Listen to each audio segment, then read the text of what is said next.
I write for an Anishinaabe audience first. So when it's me and my computer and the words, that's who I'm writing to. Because I always felt like no one wrote books for me, and that became very, very important. So I write for Indigenous people first, but not exclusively.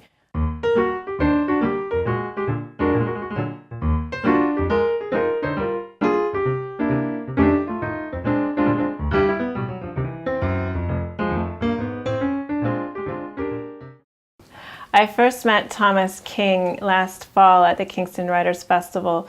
We were on a panel with CBC's Sheila Rogers for the next chapter and at the festival. And I feel like I connected with him. He was very funny. He was politically bang on. He had the crowd. And he's also been, of course, like a tremendous influence on me. And so it was amazing to see him in person.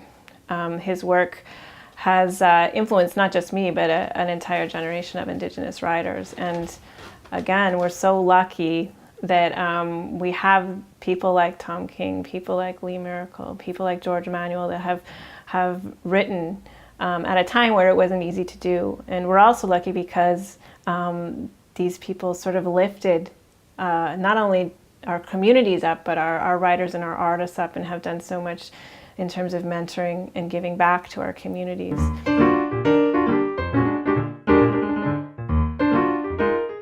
I think the Indigenous communities that I'm a part of are actually really rich in terms of artistic energy, and in terms of artists. There's lots of artists in our communities doing all kinds of things.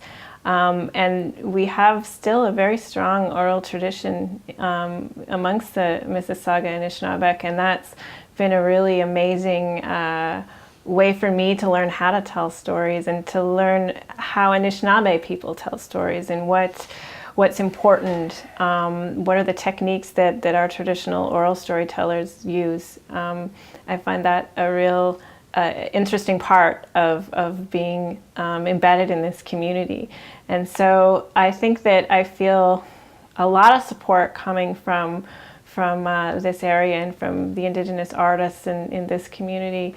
And I think I'm lucky because we have this generation of writers like Tom King, like Lee Miracle, like George Emanuel, that have gone before us. And we also have this group of amazing elders. And for me, that's been Edna Manitowabi and also Doug Williams, that are sort of embody really Anishinaabe teachings and Anishinaabe culture and the language. And so I'm a generation that's got access to both of those worlds.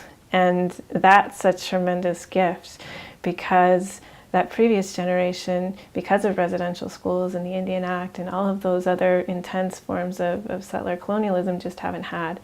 So I think that we're going to see a lot of contribution from the Indigenous arts community moving forward.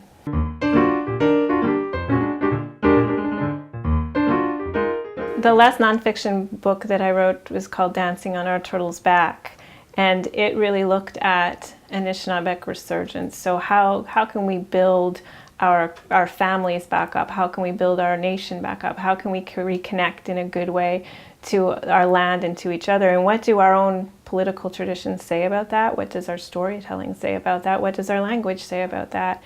And I think it's a book that I go back to a lot, and it's a book that I think about a lot. And the conversations that I had with elders and our knowledge holders in order to produce that book are the conversations that I'm still having. So I think there's a lot along those lines that I'd like to deepen, and I'd like to have the opportunity to think about and write about.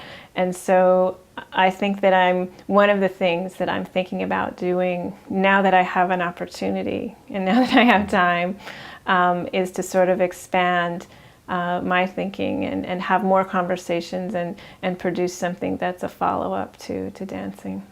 I'm Leanne Simpson. I'm a writer, an educator, an activist, and a spoken word artist of Mississauga and Nishnaabeg ancestry.